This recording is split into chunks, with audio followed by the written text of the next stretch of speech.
Hello and welcome to installment number 6 of How to Build Your Own Power App. So far we have a drop down with 100 different names. We have a button that calls in 100 rows of data, so all of these names have these columns behind them, 3 additional columns after the names. Um, and then I've showed you how to display that information within a gallery and now filter that information by the name that you're selecting. But as you can see, we know that most names are going to have only one row associated. We saw one, I think it was Alice, somehow snuck in here twice. ChatGPT duplicated Alice twice somehow. Maybe it's got a thing for Alice. I don't know. Just saying. But anyways, now we need a better way to view this. So say we're turning this into a customer order system. Say these are all our customer orders. Oh, Aaron ordered a widget. He ordered 27 of them, and the total cost for those, they're pretty cheap. They're $23 total.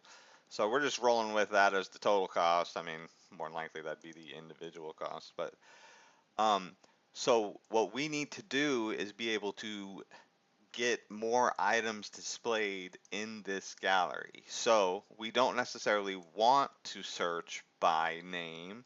And as you can tell, we have all these names hand typed, thanks to ChatGPT, hand typing those with whatever hands it may have in there. Um, so what we're going to do is we're going to insert another drop down, and the drop down is located under the inputs. You insert, and then you're under your input category, drop down. It gives you the basic 1, 2, 3 drop down sample.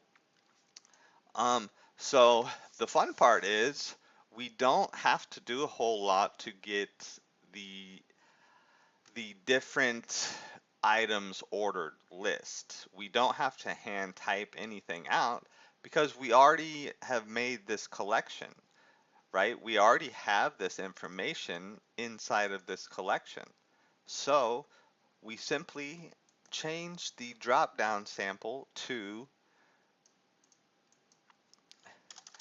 and remember, your drop down, you typically just want distinct records.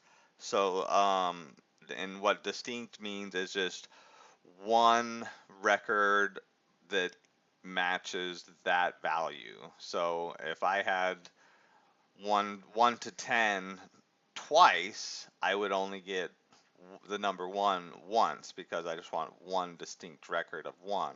If I have 1,000 ones, I only want one returned, if that makes sense. I know that's a lot of ones there. So what we're going to do is distinct,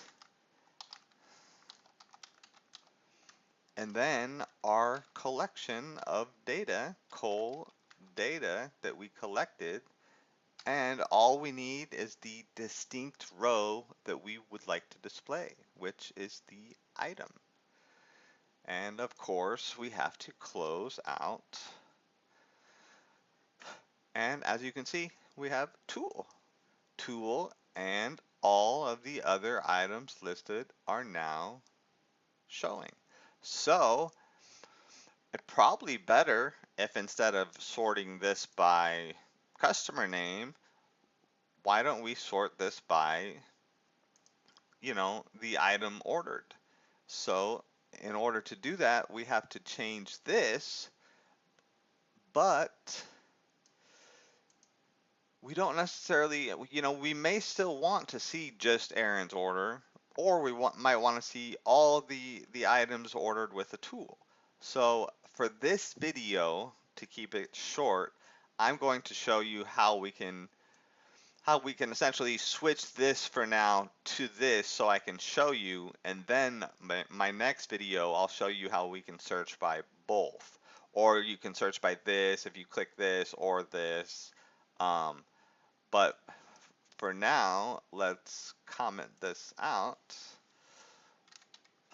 We're basically going to have to do the same thing that we did here with our on change. We're just going to what it saves you so much time just to copy and paste. So your on change property, because we know this works. So this isn't drop down 3 anymore. So that when you copy and paste, always then go through everything that you pasted and make the changes. So this drop down is not drop down 3.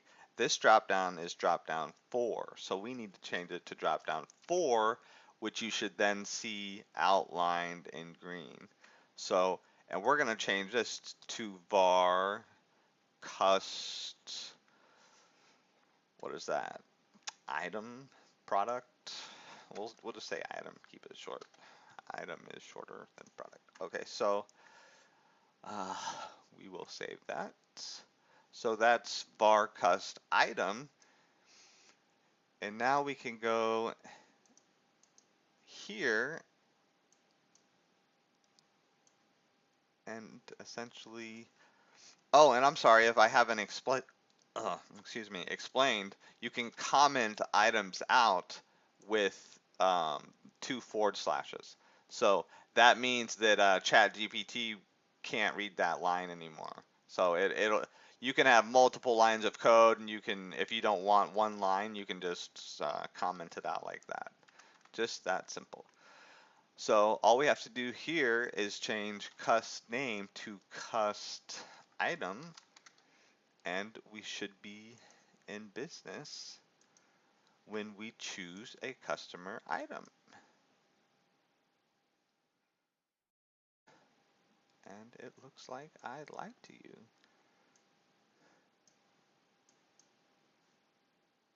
What doesn't it like?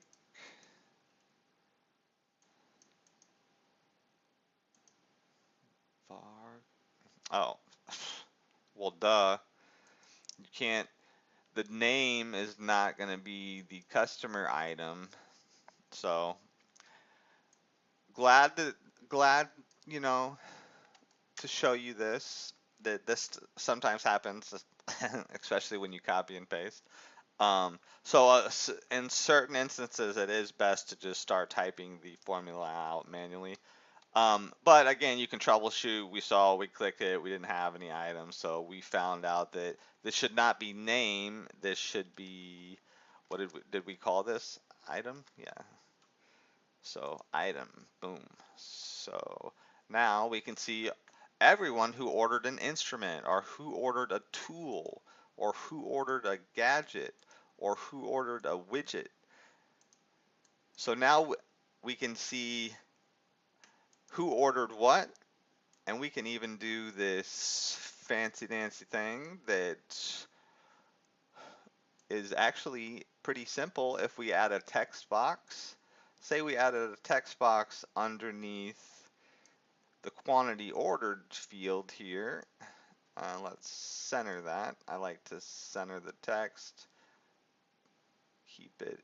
Keep it as in line as possible. And then this can simply be, we want to total this up. So let's say sum gallery, what gallery is that even? Gallery 5, sum gallery 5 dot all items count dot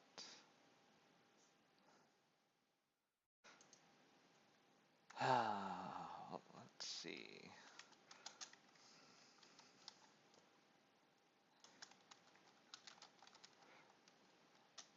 I'm not really sure. Count.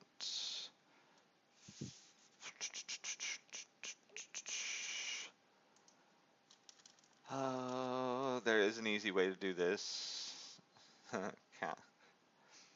I'll show us. So, oh, that's summing all items count. We just want all items dot. It doesn't like that. It doesn't like that.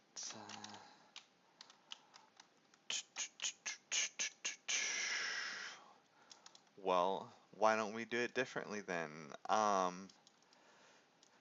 Some gallery.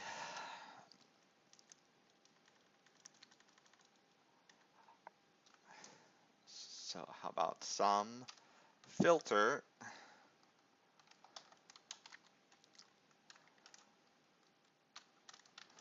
col data where what is it? Item equals var cust item dot value, and then so we got to close out that filter, and now we're summing the quantity ordered, and boom, there you go. So there is a way to sum it up.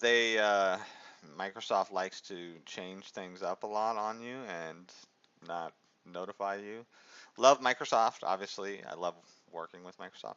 I don't work for Microsoft. I love working with Microsoft products because they are amazing. We all have our complaints, but thank you, Microsoft. Please don't slow down my connection or something. So we have this here. So we could do total for the total ordered, and then we could just simply copy this one, and we can paste and move it over here, and we can get a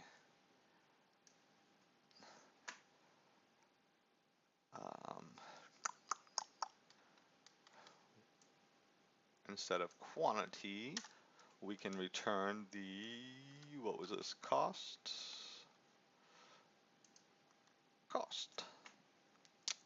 And of course, we can put since this is just a text box, I'm just going to copy and paste it, and then you can put your text in here instead. And of course, anytime you have text, you have to have the double quotes. We'll just put totals, and we'll put that towards the side.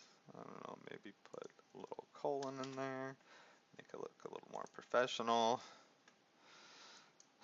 And you can color these yellow if you if you want your totals to stand out.